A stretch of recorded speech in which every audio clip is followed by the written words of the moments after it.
Hi friends, Masvidal here. A little update and a check-in.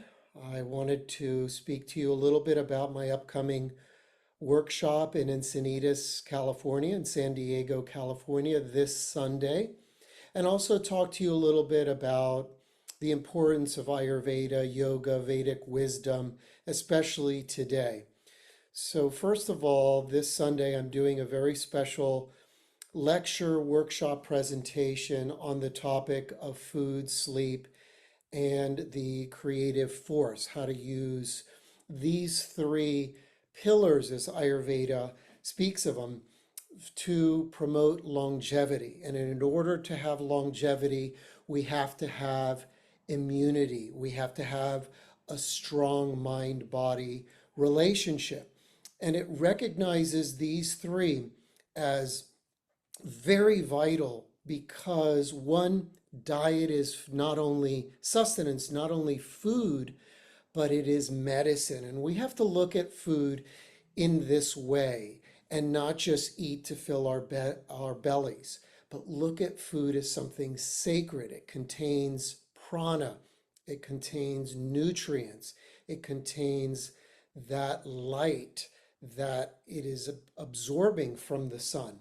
So I'll talk about these points on diet, the main points that things that you can take away with yourself and bring into your life. Points that can really you can apply very quickly and very efficiently. Sleep. I'm going to talk about sleep because it is very misunderstood. There are a lot of issues after spending much time doing research on this. It's incredible how many people don't sleep well. They go to bed, they don't wake up fresh, they lack energy, they dream a lot, they toss and turn, and that deep sleep state is rare and becoming um, very rare. And more people just don't understand what sleep represents. So I want to dive into that. And then I will talk about the creative force, sexual energy, not just in the intimate sense, but how to use this energy in a creative way, in a transformational way to change our life, to follow our higher purpose, to do what we love and not just get caught up in the day-to-day things and the responsibilities of life. Don't forget that the purpose of these traditions is to achieve self-realization, enlightenment. And in order to do that, we must live our purpose. It must be something that we enjoy. It must be something that aligns with us. And Ayurveda is very specific in this. It says that those that don't follow their dharma and align with that unique purpose are more susceptible to health issues. We see this, it's a very common pattern because the whole entity, the whole life force isn't being awakened. It isn't being directed into that thing. And we get caught up in the world. We get caught up in things that are trivial. And we'll spend months and even years doing something that doesn't really feed us. And so I will talk about these things. And I will also talk about the other values that come with the study of yoga and Ayurveda.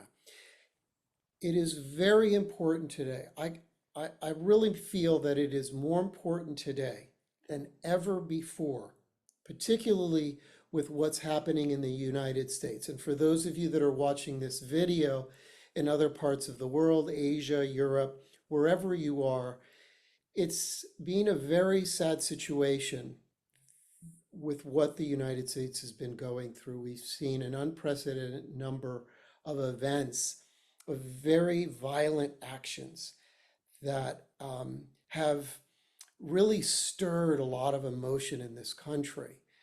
And still to this day, um, after being in this line of work for over 2 decades, going on 3 now, Nonviolence to me is the cornerstone of yoga, of Ayurveda, and living a purposeful or dharmic life. Violence is not merely something that we perform. It also has to do with our words. It also has to do with our thoughts. And the only way to achieve this life of nonviolence is to create a community and surround ourselves with people that are living in a conscious way, in a more aware way, that embraces the laws of nonviolence, and that includes diet. Diet is a very pivotal part of that. Diet changes the way that we feel. It affects our thoughts and our mind and our brain. So it's a very integrative approach to embrace nonviolence. So community is very important.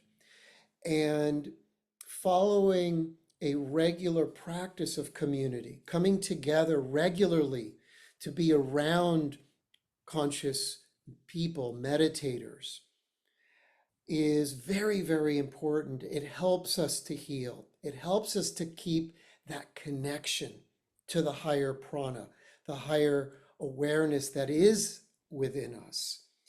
And so this event, like many, and there are many great teachers presenting wonderful work out there, but I'm encouraging you as a part of my community in the Dancing Shiva School to come and support and be inspired and remember how powerful Ayurveda is and how powerful yoga is and how transformative it is and has been in our lives.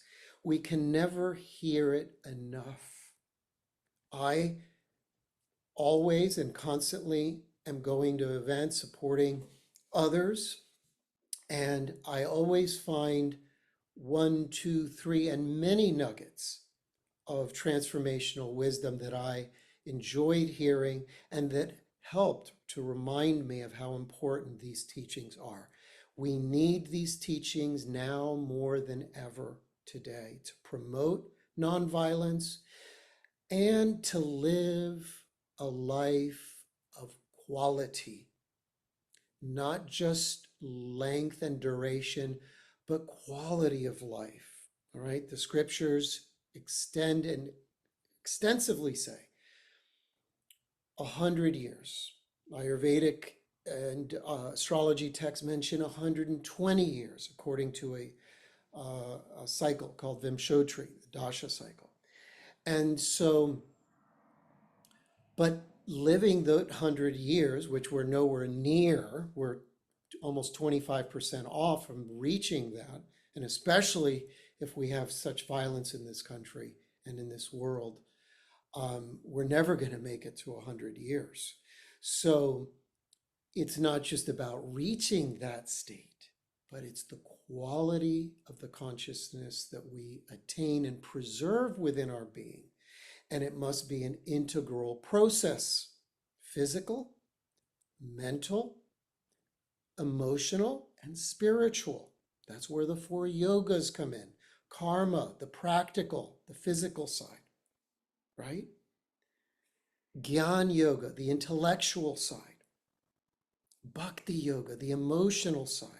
And Raja yoga, the meditation, the importance of deep inner reflection.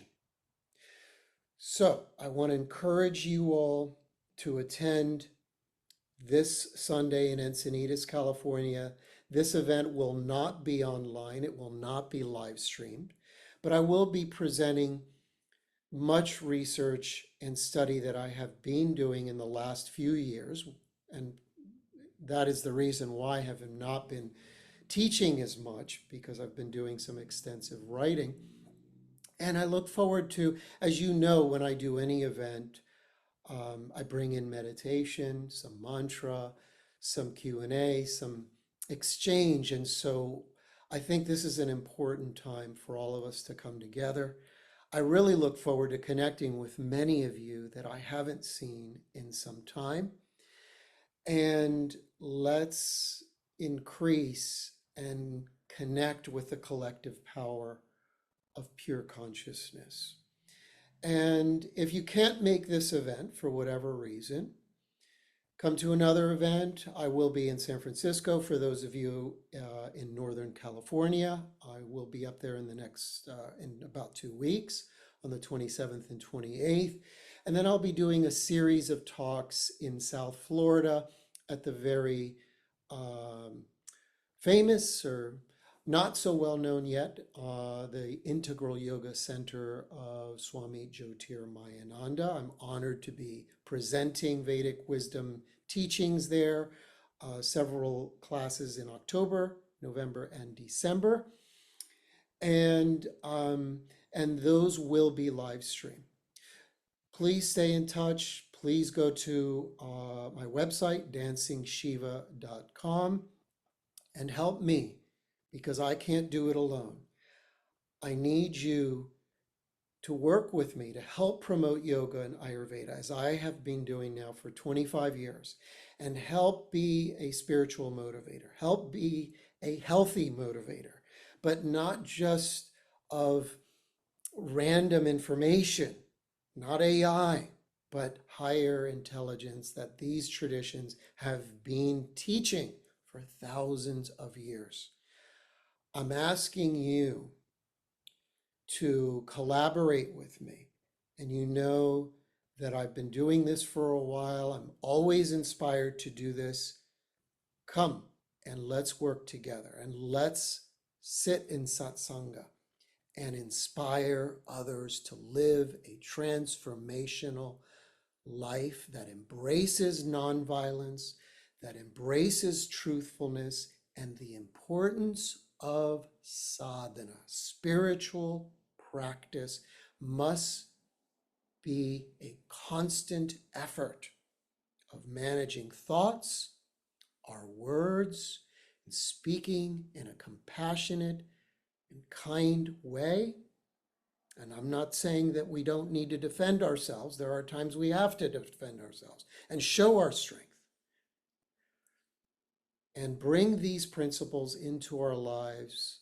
I'm here to help motivate you, and together we can live these very transformational lives, as many in this world have lived and continue to inspire us, like the great Mahatma Gandhi, who was one of the great pioneers of nonviolence, who helped overcome colonial rule in India, and Martin Luther King, who helped overcome much of the issues that this country was facing in the 1960s, and still to a large degree is facing today. So look forward to seeing you all soon. Please reach out. My direct email, mas@dancingshiva.com. Please share this video, and I look forward to staying in touch. Om Namah Shivaya. Om Shanti, Shanti, Shanti. Thank you.